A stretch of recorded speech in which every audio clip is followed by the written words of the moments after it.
Step inside this Helena home and prepare to be transported. All that is original glass from the 1880s. Inside and out, this home doesn't look much different than it did when it was built. They started building on this in 1883. 130 years ago, there were no power tools. Every feature, every detail you see, handmade.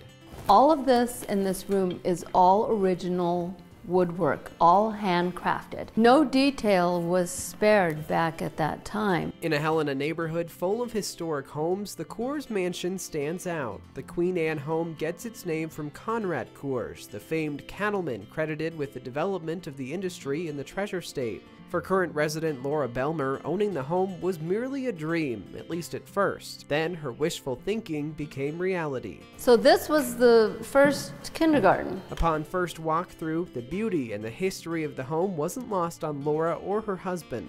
And we're both like, oh my God, look at this. And I'm like, but you can't help yourself. Every room is just beautiful. And you see more every time you walk into this mansion, or every time you walk into another room, you see something that you missed the time before. For first-time visitors inside the mansion, it tends to elicit the same response each time. Wow.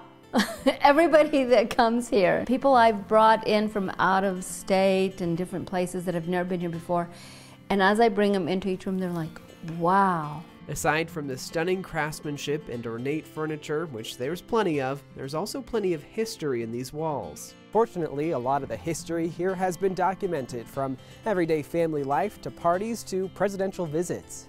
It's all documented here in this binder that Laura keeps, and there's some familiar names to walk these halls. Teddy Roosevelt and Kohrs were both involved in the Montana Stock Growers Association. Roosevelt asked Conrad Kohrs to introduce him when he was running for president, so that's how close they were.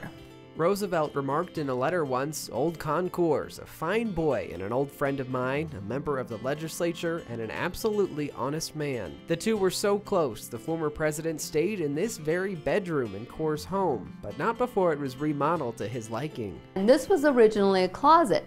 They knocked out the wall and then built this bathroom for Teddy Roosevelt when he stayed here. Belmer said it will be hard to say goodbye to this home. Her hope is the next owner keeps the home in good shape for another 100 years and honors its history. I think it's very important to keep it consistent, to keep it with the period, and it's beautiful. You can't go wrong. In Helena, Jacob Fuhr, MTN News.